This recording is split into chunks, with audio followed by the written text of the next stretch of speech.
శ్రీమాత ఏకైక గురు గారికి నమస్కారం తెలియజేసుకుంటూ ఆత్మబంధువులందరికీ నమస్కారం.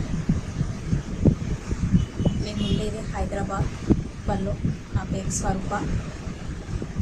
ఖురాన్ గ్రంథంలో వజ్రవాక్యాలు అనే గ్రంథం నుండి 18వ సూర 18వ ఆయత వాక్యం నాకు ఇవ్వడం జరిగింది. వారు మేల్కొని ఉన్నారని అనుకున్నారు, కానీ వారు మేల్కొని లేరు, నిద్రపోవచ్చున్నారు. వారి గుహ ద్వారము దగ్గర కుక్క ఒకటి గలదు అనే వాక్యంలో ఉంది. ఈ వాక్యము మనకు స్వామివారు సూక్ష్మమైన వాక్యంగా మనకు తెలియజేయడం జరిగింది. ఖురాన్ గ్రంథంలో స్థూల వాక్యాలు, సూక్ష్మ వాక్యాలు రెండు ఉన్నాయి. స్థూల వాక్యాలు మనం చదువుకుంటే అర్థమవుతూ ఉంటాయి, కానీ సూక్ష్మ వాక్యాలు దేవుడే మనకు తెలియజేస్తే కానీ మనకు అది అర్థం కావు. ఈ సూక్ష్మ వాక్యాలు చాలా నిగూఢంగా ఉంటాయి. ఇవి మనకు ఆయన మరి శరీర పరిధి లోపలనే అర్థం చేసుకోవాలని కూడా చెప్పడం జరిగింది. గ్రంథంలో ఉన్నటువంటి వాక్యాలు శరీర పరిధి లోపలికి చూసుకుంటేనే మనకు అవి అర్థమవుతాయి. శరీర పరిధి దాటితే మనకు అందులో ఉన్నటువంటి నిజభావం అర్థం అనేది మనకు అర్థం కాదు. ఈ వాక్యం గురించి మనకు స్వామివారు శరీర పరిధి లోపల గురించే తెలియజేయడం జరిగింది.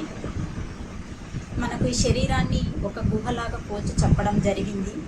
మనిషి నిద్రపోయినప్పుడు ఆ శరీరంలో ఉన్నటువంటి దేవుడే ఆ శరీరాన్ని అటు తిప్పి ఇటు తిప్పి పడుకోబెట్టడం అంటే తిప్పడం అనేది జరుగుతూ ఉంటుంది. మరి ఈ శరీరంలో 25 పేర్లు గల అవయవములు ఉన్నాయి. ఇందులో మరి ఈ 25 అవయవములలో జీవుడు కూడా ఒకడున్నాడు. మరి మనము అస్వతంత్రులము. ఈ శరీరం లోపల ఉన్నటువంటి ఆత్మదేవుడే శరీరాన్ని తిప్పి పడుకోబెట్టడం జరుగుతూ ఉంటుంది. అయితే ఈ శరీరాన్ని నిద్ర గురించి, ముక్కు రంధ్రముల గురించి, శరీరాన్ని గురించి, శ్వాస గురించి, గురక గురించి చెప్పడం జరిగింది. అయితే మరి ఈ శరీరాన్ని ఒక గుహలాగా పోల్చి ఈ గుహ ద్వారము దగ్గర కుక్క ఒకటి ఉన్నది, అది శబ్దం చేస్తూ ఉంది అని చెప్పడం జరిగింది. అయితే ఇక్కడ మరి శరీరానికి నవరంధ్రాలు కలిగి ఉన్నాయి.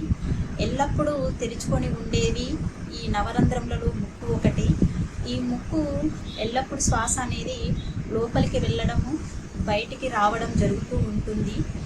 మరి ఈ శ్వాస అనేది ఒక గురకలాగా శబ్దం, నిద్రపోయినప్పుడు గురకలాగా ఒక శబ్దము వినిపిస్తూ ఉంటుంది.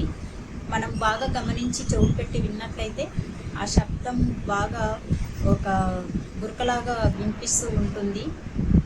ఈ విషయాన్ని మనకు తెలియజేయడం కూడా జరిగింది.